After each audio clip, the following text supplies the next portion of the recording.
How to Listen to Music by Henry Edward Krehbiel. Chapter 3. The Content and Kinds of Music.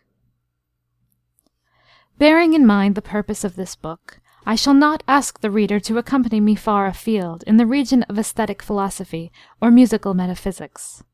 A short excursion is all that is necessary to make plain what is meant by such terms as absolute music, program music, classical, romantic, and chamber music, and the like, which not only confront us continually in discussion, but stand for things which we must know if we would read programs understandingly and appreciate the various phases in which music presents itself to us. It is interesting and valuable to know why an artwork stirs up pleasurable feelings within us, and to speculate upon its relations to the intellect and the emotions. But the circumstance that philosophers have never agreed, and probably never will agree on these points, so far as the art of music is concerned, alone suffices to remove them from the field of this discussion. Intelligent listening is not conditioned upon such knowledge. Even when the study is begun, the questions whether or not music has a content beyond itself, where that content is to be sought, and how defined, will be decided in each case by the student for himself, on grounds which may be said to be as much in his nature as they are in the argument. The attitude of man toward the art is an individual one, and in some of its aspects defies explanation. The amount and kind of pleasure which music gives him are frequently as much beyond his understanding and control as they are beyond the understanding and control of the man who sits beside him. They are consequences of just that particular combination of material and spiritual elements, just that blending of muscular, nervous, and cerebral tissues which make him what he is, which segregate him as an individual from the mass of humanity. We speak of persons as susceptible or insusceptible to music, as we speak of good and poor conductors of electricity, and the analogy implied here is particularly apt and striking. If we were still using the scientific terms of a few decades ago, I should say that a musical fluid might yet be discovered, and its laws correlated with those of heat, light, and electricity. Like them, when reduced to its lowest terms, music is a form of motion, and it should not be difficult, on this analogy, to construct a theory which would account for the physical phenomena which accompany the hearing of music in some persons, such as the recession of blood from the face, or an equally sudden suffusion of the same veins, a contraction of the scalp accompanied by chilliness or a prickling sensation, or that roughness of the skin called goose-flesh, flesh moved by an idea, flesh horripilated by a thought. It has been denied that feelings are the content of music, or that it is the mission of music to give expression to feelings.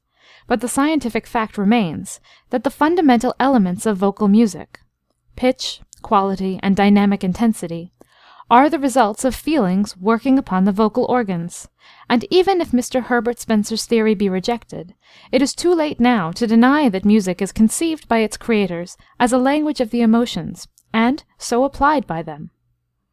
The German philosopher Herbart sought to reduce the question to an absurdity by expressing surprise that musicians should still believe that feelings could be the proximate cause of the rules of simple and double counterpoint.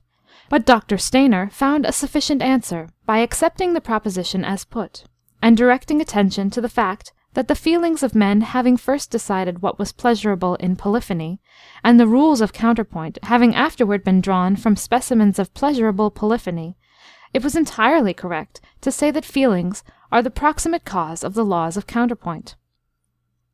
It is because so many of us have been taught by poets and romancers to think that there is a picture of some kind, or a story in every piece of music, and find ourselves unable to agree upon the picture or the story in any given case, that confusion is so prevalent among the musical laity. Composers seldom find difficulty in understanding each other. They listen for beauty, and if they find it, they look for the causes which have produced it. And in apprehending beauty, and recognizing means and cause, they unvolitionally rise to the plane whence a view of the composer's purposes is clear. Having grasped the mood of a composition, and found that it is being sustained or varied in a manner accordant with their conceptions of beauty, they occupy themselves with another kind of differentiation altogether than the misled disciples of the musical rhapsodists, who overlook the general design and miss the grand proclamation in their search for petty suggestions for pictures and stories among the details of the composition. Let musicians testify for us.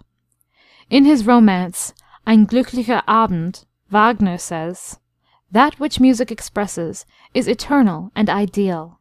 It does not give voice to the passion, the love, the longing of this or the other individual, under these or the other circumstances, but to passion, love, longing itself." Moritz Hauptmann says, "The same music will admit of the most varied verbal expositions, and of not one of them can it be correctly said that it is exhaustive, the right one, and contains the whole significance of the music. This significance is contained most definitely in the music itself. It is not music that is ambiguous. It says the same thing to everybody. It speaks to mankind, and gives voice only to human feelings.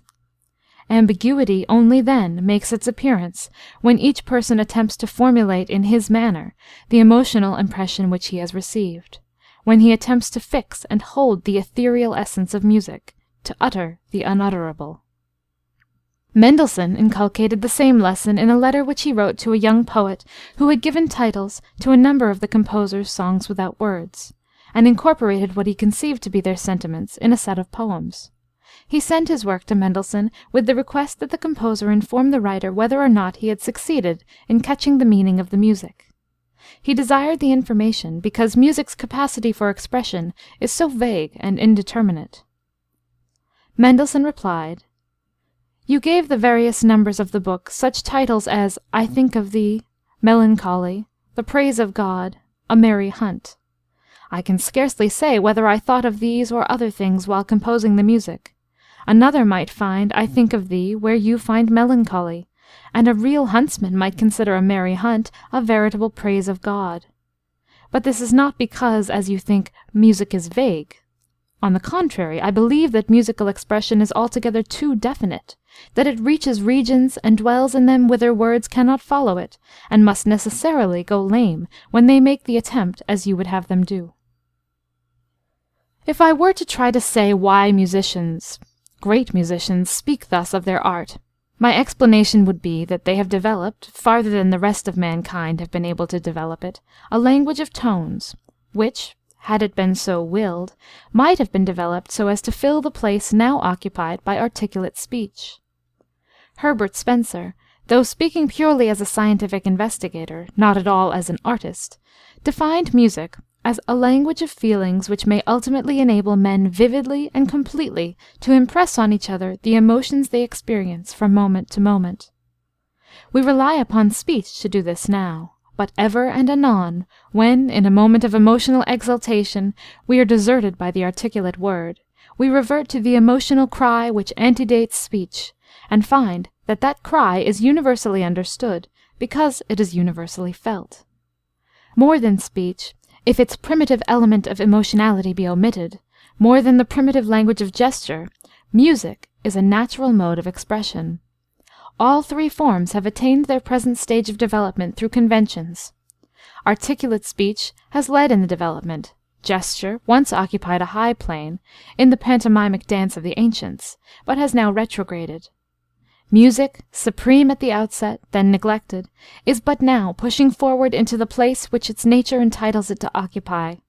When we conceive of an artwork composed of such elements, and foregoing the adventitious helps which may accrue to it from conventional idioms based on association of ideas, we have before us the concept of absolute music, whose content, like that of every noble artistic composition, be it of tones or forms or colors or thoughts expressed in words, is that high ideal of goodness, truthfulness, and beauty for which all lofty imaginations strive. Such artworks are the instrumental compositions in the classic forms. Such, too, may be said to be the high type of idealized program music, which, like the Pastoral Symphony of Beethoven, is designed to awaken emotions like those awakened by the contemplation of things, but does not attempt to depict the things themselves. Having mentioned program music, I must, of course, try to tell what it is, but the exposition must be preceded by an explanation of a kind of music which, because of its chastity, is set down as the finest form of absolute music. This is chamber music. In a broad sense, but one not employed in modern definition, chamber music is all music not designed for performance in the church or theatre. Out-of-door music cannot be considered among these artistic forms of aristocratic descent. Once, and indeed at the time of its invention, the term meant music designed especially for the delectation of the most eminent patrons of the art, the kings and nobles whose love for it gave it maintenance and encouragement. This is implied by the term itself, which has the same etymology wherever the form of music is cultivated. In Italian it is musica da camera, in French musique de chambre, in German Kammermusik. All the terms have a common root. The Greek kamara signified an arch, a vaulted room, or a covered wagon. In the time of the Frankish kings, the word was applied to the room in the royal palace in which the monarch's private property was kept, and in which he looked after his private affairs. When royalty took up the cultivation of music, it was as a private, not as a court function, and the concerts given for the entertainment of the royal family took place in the king's chamber or private room. The musicians were nothing more nor less than servants in the royal household. This relationship endured into the present century. Haydn was a house-officier of Prince Esterhazy. As vice-chapel-master, he had to appear every morning in the prince's ante-room to receive orders concerning the dinner music and other entertainments of the day, and in the certificate of appointment his conduct is regulated with a particularity which we, who remember him and reverence his genius, but have forgotten his master, think humiliating in the extreme. Out of this cultivation of music in the private chamber grew the characteristics of chamber music, which we must consider if we would enjoy it ourselves and understand the great reverence which the great masters of music have always felt for it. Beethoven was the first great democrat among musicians. He would have none of the shackles which his predecessors wore, and compelled aristocracy of birth to bow to aristocracy of genius. But such was his reverence for the style of music which had grown up in the chambers of the great, that he devoted the last 3 years of his life almost exclusively to its composition. The peroration of his proclamation to mankind consists of his last quartets, the holiest of holy things to the chamber musicians of today.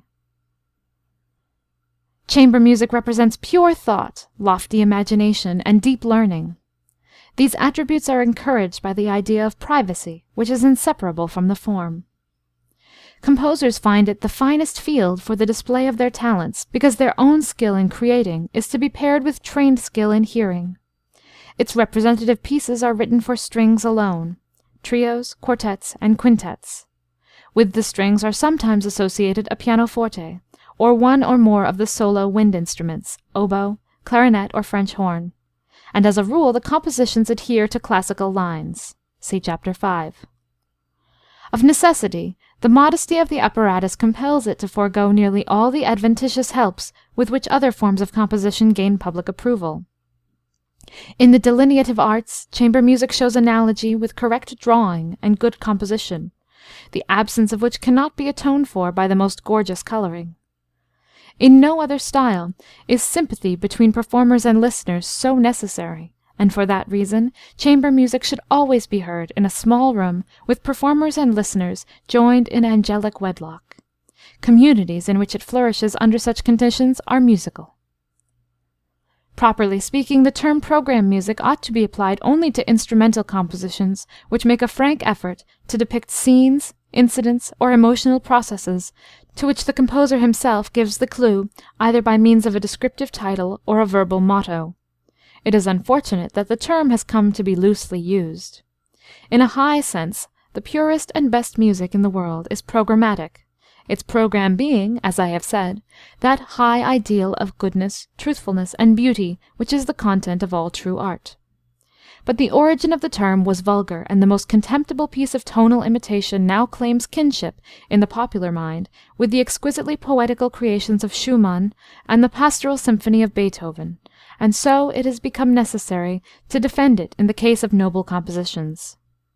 A program is not necessarily, as Ambrose asserts, a certificate of poverty, and an admission on the part of the composer that his art has got beyond its natural bounds.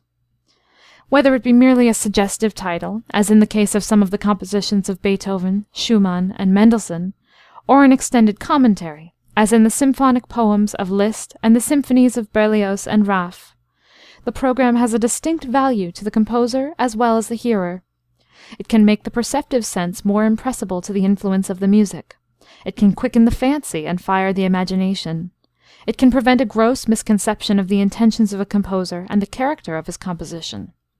Nevertheless, in determining the artistic value of the work, the question goes not to the ingenuity of the program, or the clearness with which its suggestions have been carried out, but to the beauty of the music itself, irrespective of the verbal commentary accompanying it. This rule must be maintained in order to prevent a degradation of the object of musical expression. The vile, the ugly, the painful are not fit subjects for music. Music renounces, contravenes, negatives itself when it attempts their delineation. A classification of program music might be made on these lines. 1. Descriptive pieces which rest on imitation or suggestion of natural sounds. 2. Pieces whose contents are purely musical, but the mood of which is suggested by a poetical title. 3. Pieces in which the influence which determined their form and development is indicated not only by a title, but also by a motto, which is relied upon to mark out a train of thought for the listener, which will bring his fancy into union with that of the composer. The motto may be verbal or pictorial. 4. Symphonies or other composite works which have a title to indicate their general character, supplemented by explanatory superscriptions for each portion. The first of these divisions rests upon the employment of the lowest form of conventional musical idiom. The material which the natural word provides for imitation by the musician is exceedingly scant. Unless we descend to mere noise, as in the descriptions of storms and battles, the shrieking of the wind, the crashing of thunder, and the roar of artillery, invaluable aids to the cheap descriptive writer, we have little else than the calls of a few birds. Nearly 30 years ago Wilhelm Tappert wrote an essay which he called Zooplastik in Tönen. He ransacked the musical literature of centuries, but in all his examples, the only animals the voices of which are unmistakable are 4 fowls: the cuckoo, quail, that is the German bird, not the American, which has a different call, the cock, and the hen. He has many descriptive sounds which suggest other birds and beasts, but only by association of idea. Separated from title or text, they suggest merely what they are, musical phrases. A reiteration of the rhythmical figure called the Scotch snap, breaking gradually into a trill, is the common symbol of the nightingale's song, but it is not a copy of that song. 3 or 4 tones descending chromatically are given as the cat's mew, but they are made to be such only by placing the syllables meow, taken from the vocabulary of the German cat, under them. Instances of this kind might be called characterization, or description by suggestion, and some of the best composers have made use of them, as will appear in these pages presently. The list being so small, and the lesson taught so large, it may be well to give a few striking instances of absolutely imitative music. The first bird to collaborate with a composer seems to have been the cuckoo, whose notes had sounded in many a folk song ere Beethoven thought of enlisting the little solo performer in his pastoral symphony. It is to be borne in mind, however, as a fact having some bearing on the artistic value of program music, that Beethoven's cuckoo changes his note to please the musician, and instead of singing a minor third, he sings a major third, thus. As long ago as 1688, Jacob Walter wrote a musical piece entitled Gallina et Gallo, in which the hen was delineated in this theme.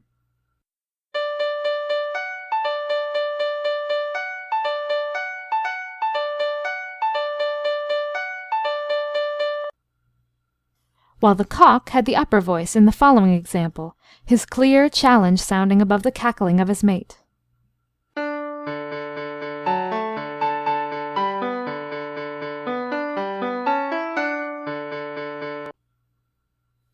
The most effective use yet made of the song of the hen, however, is in La Poule, one of Rameau's pièces de clavecin, printed in 1736, a delightful composition with this subject.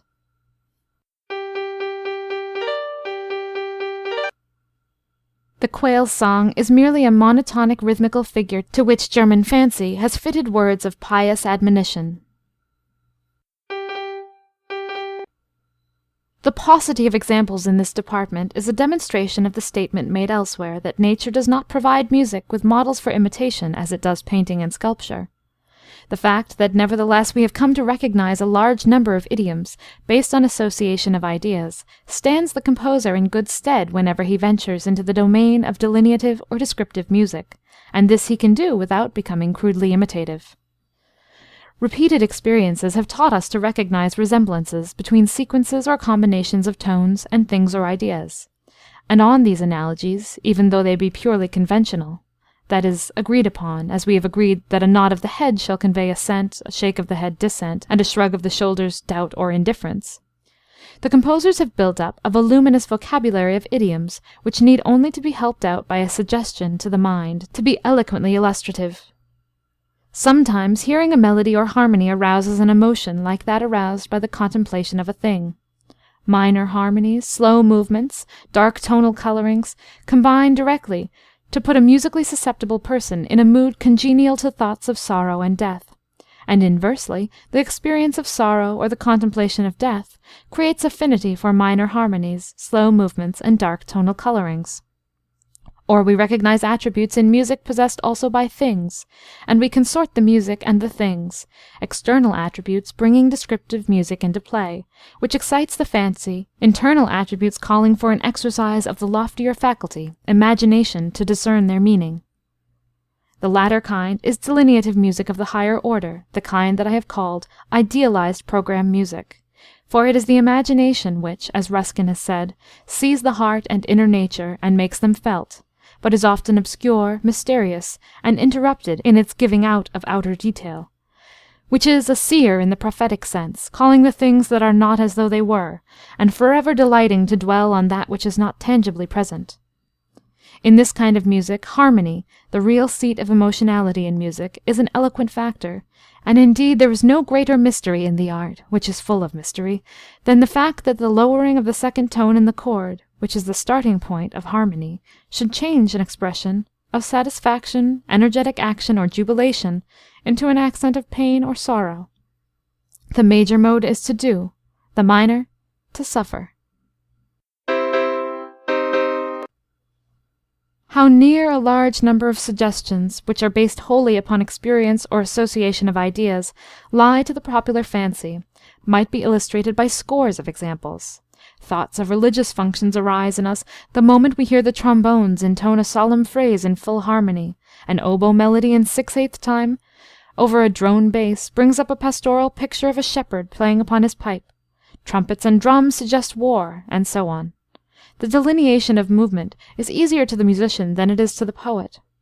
Handel, who has conveyed the sensation of a darkness which might be felt, in a chorus of his Israel in Egypt, by means which appeal solely to the imagination stirred by feelings, has in the same work pictured the plague of frogs with a frank naivete which almost upsets our seriousness of demeanor, by suggesting the characteristic movement of the creatures in the instrumental accompaniment to the arioso, Their Land Brought Forth Frogs, which begins thus.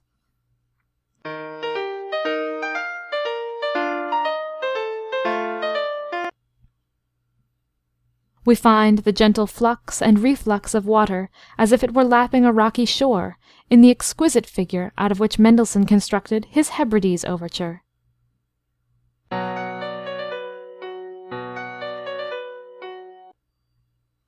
And in fancy we ride on mighty surges when we listen to the principal subject of Rubinstein's Ocean Symphony.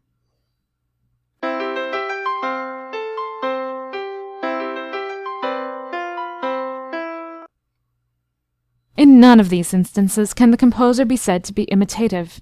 Music cannot copy water, but it can do what water does, and so suggest water. Some of the most common devices of composers are based on conceptions that are wholly arbitrary. A musical tone cannot have position in space, such as is indicated by high or low. Yet so familiar is the association of acuteness of pitch with height and gravity of pitch with depth, that composers continually delineate high things with acute tones and low things with grave tones, as witness Handel in one of the choruses of the Messiah.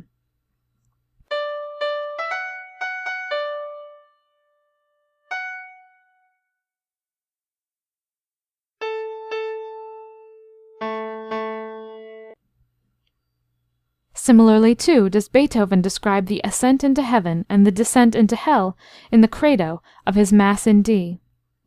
Beethoven's music indeed is full of tone painting, and because it exemplifies a double device, I make room for one more illustration.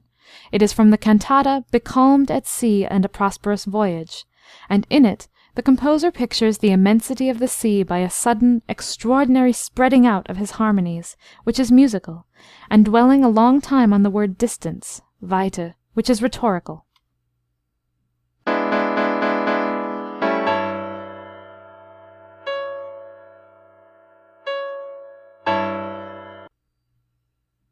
The extent to which tone painting is justified is a question which might profitably concern us, but such a discussion, as it deserves, would far exceed the limits set for this book, and must be foregone. It cannot be too forcibly urged, however, as an aid to the listener, that efforts at musical cartooning have never been made by true composers, and that in the degree that music attempts simply to copy external things, it falls in the scale of artistic truthfulness and value. Vocal music tolerates more of the descriptive element than instrumental because it is a mixed art. In it, the purpose of music is to illustrate the poetry, and by intensifying the appeal to the fancy, to warm the emotions.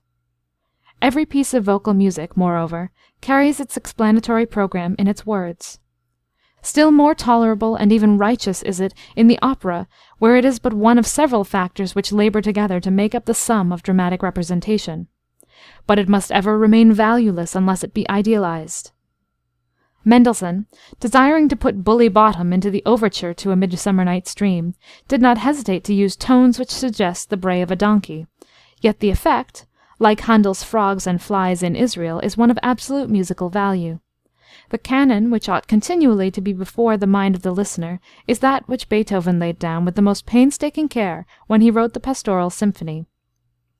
Desiring to inform the listeners what were the images which inspired the various movements, in order, of course, that they might the better enter into the work by recalling them, he gave each part a superscription, thus: 1.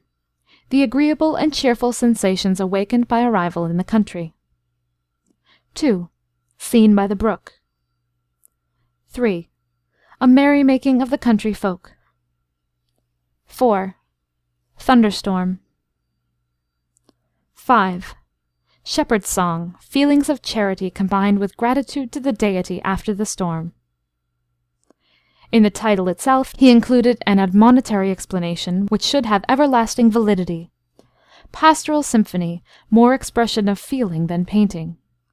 How seriously he thought on the subject we know from his sketch-books, in which occur a number of notes, some of which were evidently hints for superscriptions, some records of his convictions on the subject of descriptive music. The notes are reprinted in Notenbaum's Zweite Beethoveniana, but I borrow Sir George Grove's translation. The hearers should be allowed to discover the situations. Sinfonia Characteristica, or a recollection of country life. All painting in instrumental music, if pushed too far, is a failure. Sinfonia Pastorella.